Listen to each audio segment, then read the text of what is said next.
Good morning, dear students. Today we are going to start second chapter, that is motion in central force field of a object. First of all, we are going to see applications of central forces. What is the use of central forces and in nature where these central forces appears. Okay. First of all, gravitational force, the one which are we are very familiar with, is a central force. Then electromagnetic force, in which electrostatic force is a central force. So in this chapter, we are going to focus mostly on gravitational force. In that, we know planetary motions. In planetary motions, the motion of planet, okay, like motion of earth around sun, earth motion around sun is in elliptical orbit. So in this chapter we are going to study, find out what is the reason behind elliptical orbit. Then motion of satellites. In case of satellites, we know motion is in either circular or elliptical. Okay, so those type of motions we are going to study in this chapter, and various planetary motions, okay, are going to we are going to study in this chapter. So mostly this is related with astrophysics. This chapter is related with astrophysics. Okay.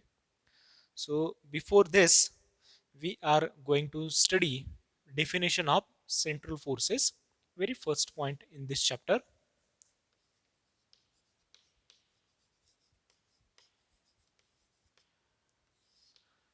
central force. What is mean by central force and how to, what are the examples of central forces? So definition of central force. First of all, definition of central force is that a central force is a force which is always, a central force is always directed toward or away from certain fixed point. Okay. So a central force is a force which is always directed toward or away from certain fixed point. There must be certain fixed point along which that central force is directed, and magnitude and magnitude of central force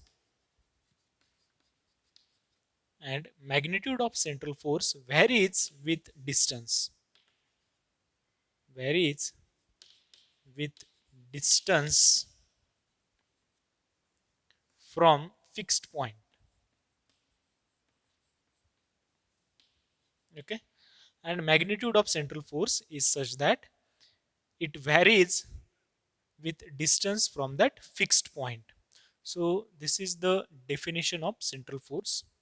Okay, then examples, like I already mentioned, gravitational force, okay, electromagnetic, electrostatic force. So why gravitational force and how that gravitational force is central force? We know that suppose we have two objects m1, m2, and distance between them is r, then gravitational force between them is capital G m1 m2 upon r square. Okay, here negative sign indicates gravitational force between them is attractive. Okay, so minus G, m1 means mass of first particle, m2 means mass of second particle, r is the distance between them, distance between r1 and m1 and m2. So here we can see gravitational force, gravitational force acting on m2 due to m1 is like this, magnitude is this, and it is directed along line joining m1 and m2. So this is always directed towards some fixed point. Okay, suppose that m1 moves over here, then again it will direct like this. So this will satisfy the first point of this definition. And magnitude of this force varies with distance. So r is the distance between these two. So as r changes, this central force of this gravitational force changes. Magnitude of gravitational force will change. So that's why gravitational force is central force. Another, which is electrostatic force. So we know that from Coulomb's law, electrostatic force is 1 upon 4 pi epsilon naught q1 q2 upon r square. Okay. So here instead of m1 and m2 we have charges q1 and q2. So electrostatic force between them is, this is constant, q1 q2 magnitude of first charge, magnitude of second charge upon r square. R is the distance between these two charges. Okay, so in this way again this electrostatic force directed towards the line joining of these two charges. That's why this is central force and magnitude varies with this distance, which is r. Okay, so in this way we can say gravitational force and electrostatic forces are central forces. Now if this central force is positive, okay, then we can say that the force is attractive between those two particles. And if central force is negative, then we can say, if central force is negative, then we can say there is attractive force. Okay, like here. And if central force is positive, then we can say force is repulsive. Okay, so central force may be attractive or repulsive. Now moving to next point, equivalent one body problem.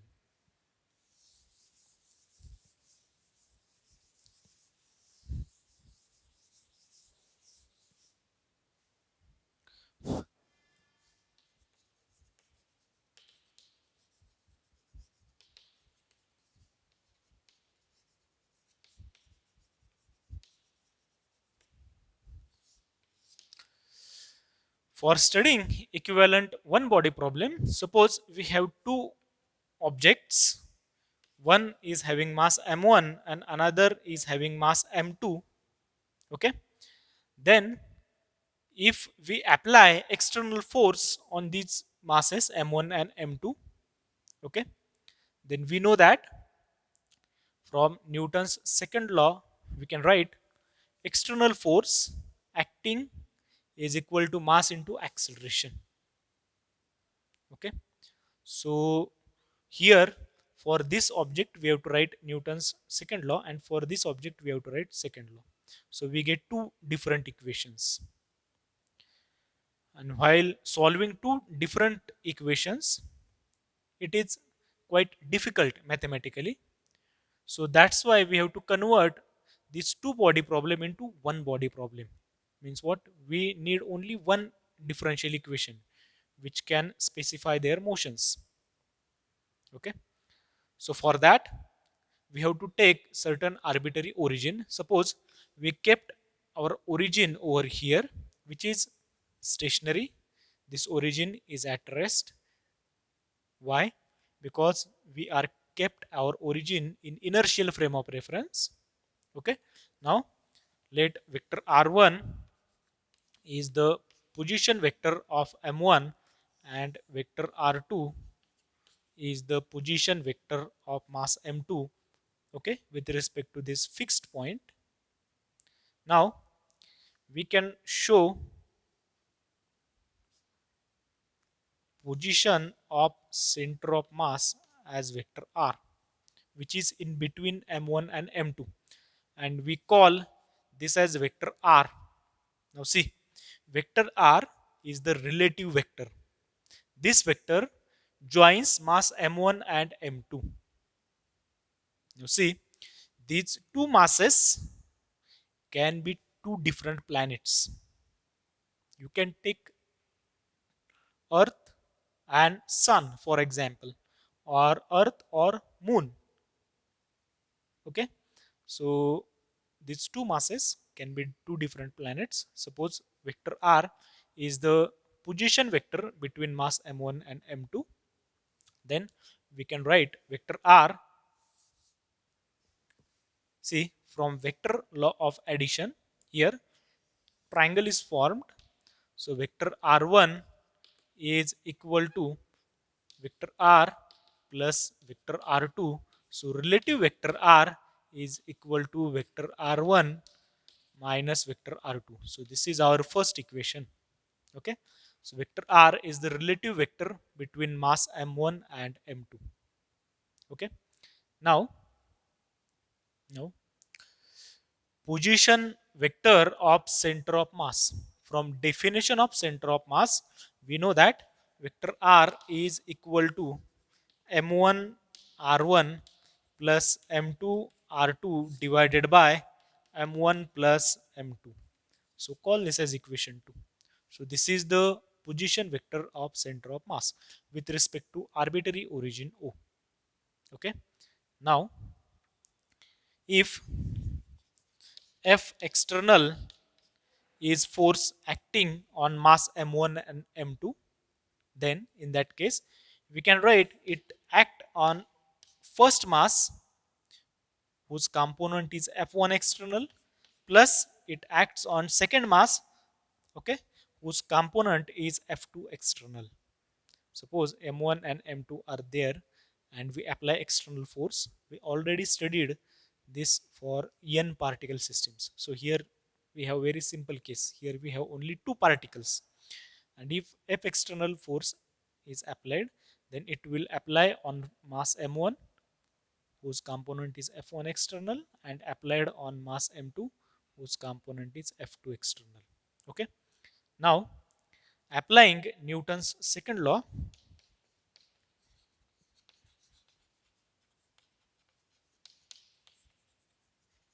of motion for m1 and m2, we will get, when we apply Newton's second law of motion for mass m1, what is the statement?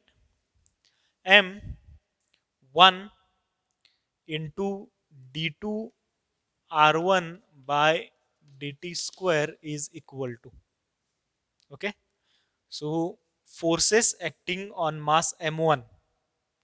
First of all, component of external force, which is f1 external, plus on mass m1 there is a force due to mass m2, which is we called here as internal force.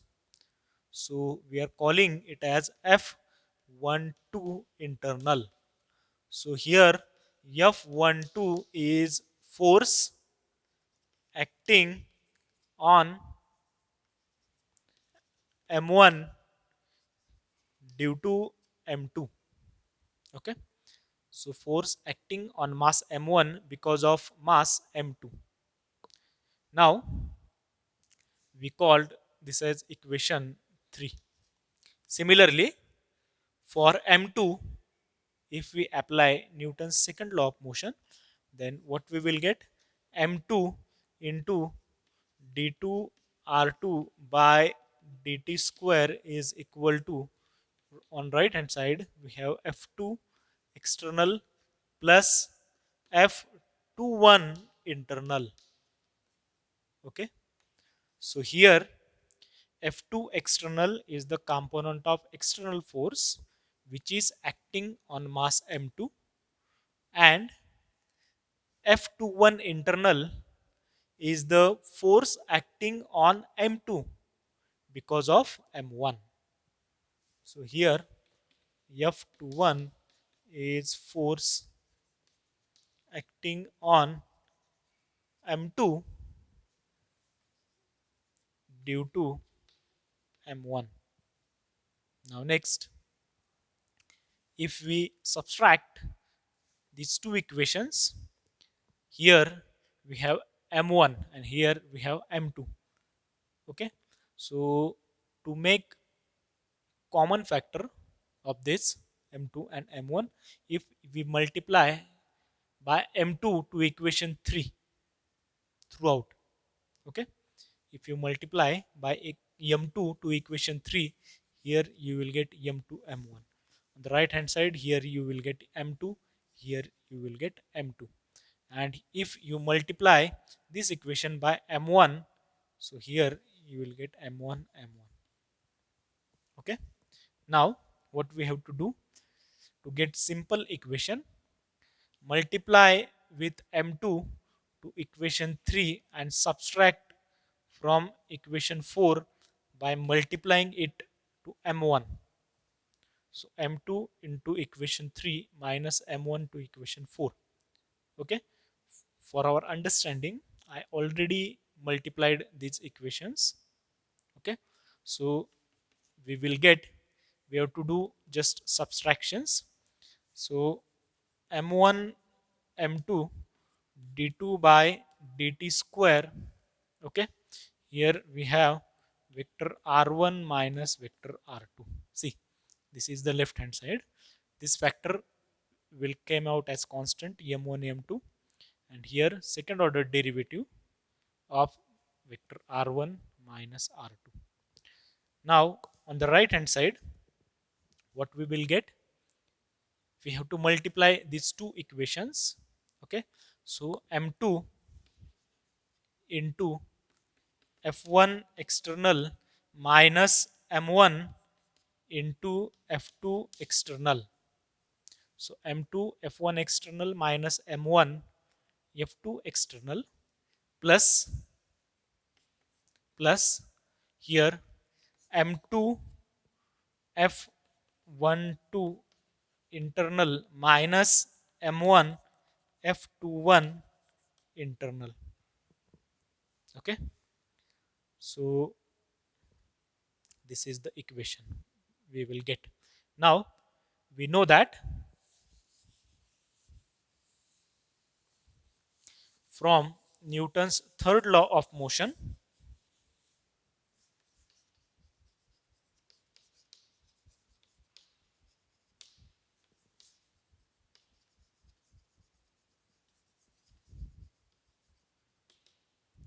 here F12 is the force acting on M1 due to M2, and here force acting on M2 due to M1. So these two forces are equal and opposite forces. Why? If we call this as action force, which is exert on M2 because of M1, so here this will become reaction force. So reaction force is exerted on another mass due to first. Here force acting on M1 due to M2. Here M2 due to M1.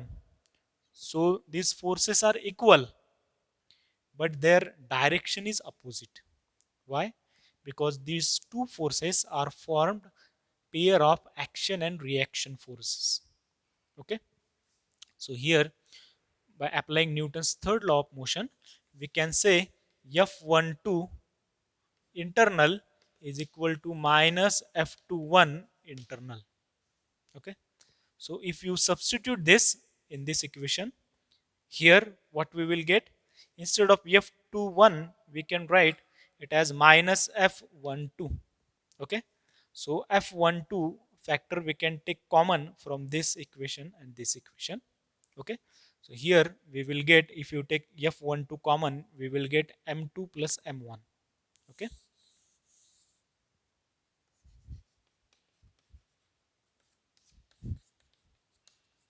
Now moving to next point.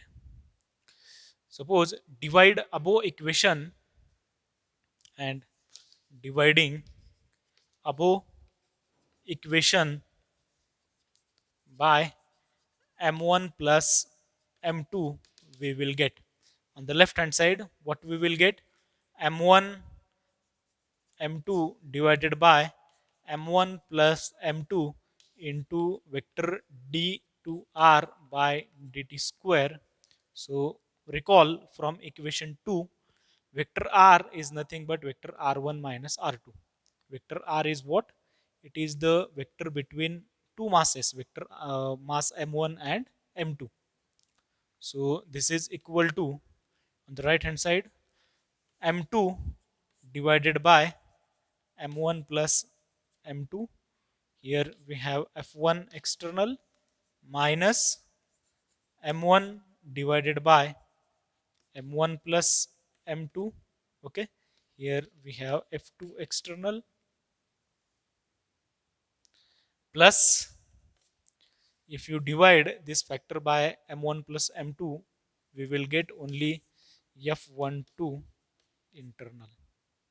Okay, so call this as equation number 5. Now let us define reduced mass as m1 m2 divided by m1 plus m2. Okay, so if we define reduced mass as mu, which is equal to m1 m2 divided by m1 plus m2, and if we use this mu in above equation, okay, what we will get? Instead of m1 m2, here we will get mu. Okay, now here we have m2 divided by m1 plus m2. If you put m1 to left hand side, what we will get? Mu upon m1 is equal to m2 divided by m1 plus m2. So this factor is nothing but mu divided by m1. Okay, similarly see over here, this factor is m1 divided by m1 plus m2. So if you take m2 to left hand side, so we can write this as mu upon m2. Okay, so if you substitute in above equation, we get mu into d2r by dt square is equal to, you can take out mu common from this and this term, so f1 external upon m1 minus f2 external upon m2 plus f12 internal. Okay, so call this as equation number 6. Now